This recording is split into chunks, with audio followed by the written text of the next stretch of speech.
Look now at some of the numbers and stuff like that, and kind of get everybody caught up to speed on what's going on, the very latest here with Ian. I want to take you back outside.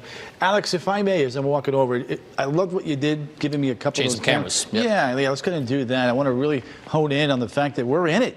We're in it now, folks, and it's going to get a little bit worse. As you can see, we take a look down towards the attractions here, over towards I-Drive. Wet, wet, wet. If you look real close, you can see the bands of rains now coming across I-4. And boy, I'll tell you what, I wish I could travel to work every day with a road like that, but unfortunately, that's not the case. Let's take a look now over toward Alex. Which camera is that? That's World Center Drive.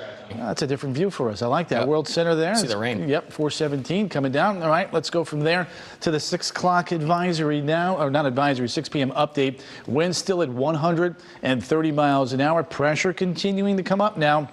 951 millibars, moving off to the northeast at 8. I wish we could increase that forward speed, but it looks like we are going to maintain that, at least for now. By 2 a.m., about 6 hours from now, we're still looking at a Category 1 hurricane potentially along the Polk Osceola County line there with winds of 85 miles an hour. Again, the strongest winds are going to be in the red zone. If I had to detail it, we're working on that graphic here for you, I would cut Volusia County in half. You'd probably be looking at tropical storm force winds, but I like the hurricane force gust here across southern Seminole, a good chunk of Brevard County, good chunk of Seminole County, good chunk, if not all, of Orange County, and down towards Osceola. That, I think, is going to be the stripe of the most significant winds. We'll watch that tornado threat under that watch here until 1 a.m. in the morning. And then as the storm exits to the north and the east, flow around Ian is counterclockwise, driving it back towards the coast.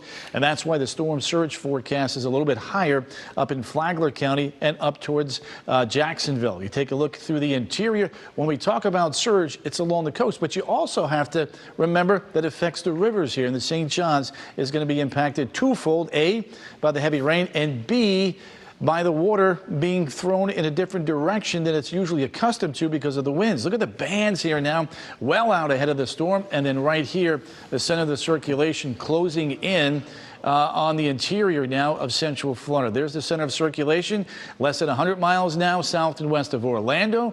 There's Arcadia, up towards Placid Lakes. And as the storm has been moving along, one of the things that I've noticed is the flood warnings have been centered around the eye and on the northwest side of the storm. There's the center of circulation right in there. We're still noting the winds over 100 miles an hour around the center, 100, 110 on the northeast side. On the back side, still looking at anywhere from 85 to as much as 115 miles. Now, as we take a look at live radar, we're watching some storms that here all of a sudden have had a little bit of a twist to them in northern Brevard County. We'll keep you posted on that. Sanford, a 55-mile-an-hour wind gust here just a short time ago.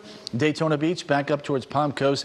Again, looking at some very heavy rain as we see the live radar. Now, where's that heavy rain going to go? Everything's going to kind of lift up towards the northwest on the backside and wrap around, and that's how the rain really begins to accumulate on the northern side of this storm. It's bringing it up and around and then pulling it back, depositing a boatload of rain, we think, right along or just northwest of I-4. There's 9 a.m. Center of circulation gradually and slowly working offshore. We are hoping by the time we get to 5, 6 o'clock, the heaviest of the rains will be offshore. Again, updating worst weather arrival times: Winter Haven 7, Orlando 8, 9-ish, and then further to the north near Daytona Beach 10, 11 o'clock. Alex has more. Hey, Tony, that's right. So again, we are already seeing significant power outages, and just like you said, we're not even in the worst of the weather yet. You can see the numbers just updated here.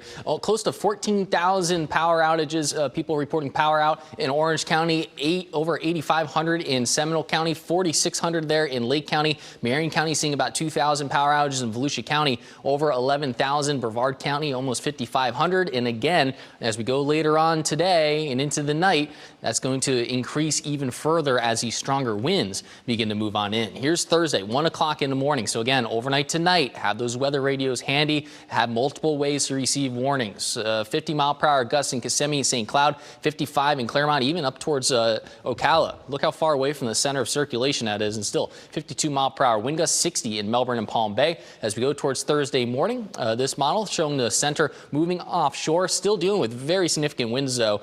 Claremont, 62-mile-per-hour gusts, 50 in Kissimmee, 36 in Orlando, 36 to land in Sanford, 48 over in St. Cloud. By Thursday afternoon, nose to coastline still dealing with the strong gusty winds. Out towards the west, slowly beginning to improve. And once we go towards Thursday night, down to the south and the west, really beginning to improve. Coastline still seeing tropical storm force wind gusts, and then we'll see those gusts even lightening up even further. Coming up, we'll take a look at those county by county impacts.